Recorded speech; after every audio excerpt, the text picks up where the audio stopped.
Hai teman-teman semuanya, welcome back to my YouTube channel. Di video kali ini aku akan membuat tomato salsa, yaitu makanan tradisional Meksiko yang terbuat dari bahan dasar tomat. Rasa tomato salsa ini segar banget, cara membuatnya juga gampang, cukup diaduk aja. Jadi ini pastinya anti gagal.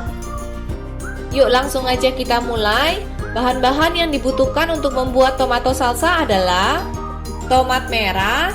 Gunakan tomat yang sudah mateng, bukan yang overripe atau terlalu lembek. Jeruk nipis, bisa juga diganti dengan lemon. Cabai jalapeno, biasanya ini dijual di supermarket. Bawang bombay merah, bisa juga diganti dengan bawang bombay biasa.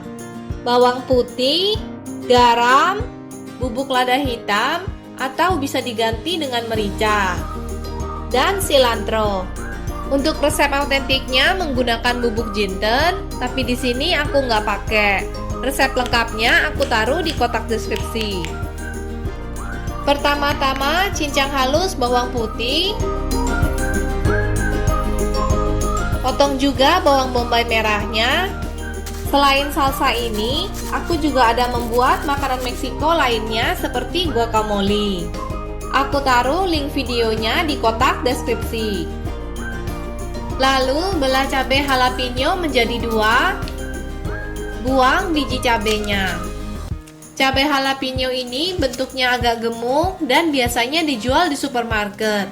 Untuk rasanya, cabai ini rasanya nggak begitu pedas. Potong cabai jalapeno-nya agak tipis dan kecil. Untuk resep autentiknya pakai cabai jalapeno, tapi kalau teman-teman nggak suka rasa salsanya berasa agak pedas, cabai jalapeno-nya bisa di skip. Potong juga daun cilantro. Semua sayuran ini sudah aku cuci bersih sebelum aku potong. Yang terakhir, potong tomat. Buang bagian tengah tomat yang berair dengan menggunakan sendok.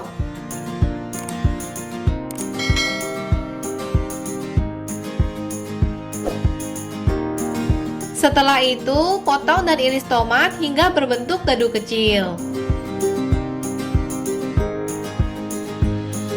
Pindahkan tomat yang sudah dipotong-potong ke dalam wadah yang cukup besar untuk nanti kita mencampurkan semua bahan. Tambahkan bawang bombay merah, cabai jalapeno, bawang putih, cilantro yang sudah dipotong-potong, garam, bubuk lada hitam, dan air perasan jeruk nipis. Aduk hingga semuanya tercampur rata. Koreksi rasa dan sesuaikan dengan selera. Kalau rasanya sudah sesuai dengan selera, tomato salsa ini siap untuk disajikan. Nah, sekarang salsanya udah jadi, bikinnya gampang banget kan? Salsa ini bisa disajikan dengan guacamole bersama dengan corn chips, tortilla, ataupun nachos. Sekian dulu ya video kali ini. Ingat untuk klik subscribe, like, dan nyalakan tombol loncengnya. Terima kasih sudah menonton. Ingat untuk selalu jaga kesehatan teman-teman. Sampai jumpa di video-video berikutnya.